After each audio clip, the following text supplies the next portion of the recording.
We are in the middle of a triple header and it's time to preview the Austrian Grand Prix. Welcome back, guys, to Fog Racing. Not much news this week apart from Lance Stroll re-signing with Aston Martin in the most unsurprising deal of the century because his daddy owns the team, and guess what? That's going to happen. Alright, that's always going to happen. Until Lawrence Stroll croaks it, Lance Stroll is going to be here every step of the way. Also, Gasly did sign a contract extension, so there's 2 seats that Carlos Sainz can't get, and he can't join Aston Martin now, but we knew Aston Martin was taken up. Where's Carlos Sainz going to go? I am not too sure. But of course, not only do we return to Austria, it's the return of the sprint weekend. And let me just put this out there for you. So tomorrow, 11:30, first practice, 3:30, sprint quali, 11, sprint, 3, qualified. Then the race is at 2 o'clock. And with weather scheduled to have an effect this weekend, I mean, it was looking a lot worse earlier on in the week, but in terms of right now, it looks like for tomorrow, Friday, and Saturday and Sunday, sorry, are the only days it could be affected by rain. But who's going to be affected by good and bad form? Well, who's going to get pole position? I'm going to go with Lando Norris. I think Lando Norris is going to get pole position. I'd say this is Lando Norris's best track. You know, he's went well here his whole career. Got his first podium here. Was good here last year when McLaren introduced the upgrade. It's a short lap. And I wouldn't say he's nailed on for pole position, right? But it would be intriguing to see what odds the guy is for pole position. And you know what? Instead of me saying it would be intriguing, why not find out what odds this guy is going to be for pole position? Because I tell you what, I think he'll be pretty good odds. They seem to have Max Verstappen very, very good. I mean, Lando Norris 3-1. That is before a lap has even been set. So, I mean, I understand that. Max 4-5 to qualify, fastest 8-15 to win it.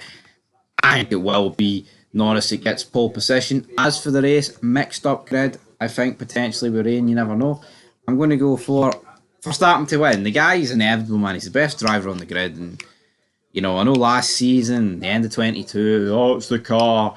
Right now, right, I don't think Red Bull have got the fastest car. I think it genuinely belongs to McLaren.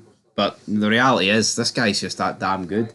He doesn't make mistakes, and yeah, we wish he did make mistakes. We wish we could legit get all these guys battling, but he's just the best guy there. You know, he's the best guy on the grid, and it really is that simple. It seems like he doesn't have to break a sweat, but I'm going to go with Max Verstappen to win. Second place, I'm going to go for Norris. Third place, I'm going to go for Hamilton. Fourth, I'm going to go Piastri, and fifth, I'm going to go Charles Leclerc. Ferrari, I'd like to see them bounce back. I don't think they're going to bounce back. Short lap. Leclerc kind of came out and said that they will bounce back. We'll have to wait and see. But yeah, like I said, McLaren, best team on the grid by a slight margin, right? I'm not saying there's a massive margin, but Piastri has to make it count. All right, you can't be finishing 35 seconds behind your teammate when you've got the best car. Look at Perez, 59 seconds behind his teammate. And as for Perez, what's he going to do this weekend? Absolutely hee-haw. That's what he's going to do. I think it's an actual disgrace that they've re-signed him. You know, I don't think Yuki Tsunoda is the greatest driver of all time, but you cannot say that he's not warranted that seat. Not even for what he's done, more for what Perez has done, which, by the way, everybody, if you've not been paying attention, is absolutely hee-haw. So anyway, guys, that is going to do it for this preview of the F1. I think it'll be a good weekend. I do like the triple headers when all the races are back to back, and not really knowing who will be the fastest car is always good. But I do think it will be McLaren, followed by Red Bull. And what will Sergio Perez do? What about anybody else? Alpine, can they continue their fine form, or Aston Martin continuing to go backwards? Probably. But what I would say is, it's the shortest lap on the calendar. It means the grid will be as close. And I think what you can say about this new generation of cars, quali's always close. There's not much in it in quali, and I think that is a lot. If you can't get a good race, give us a good quali section. Anyway, till next time, peace.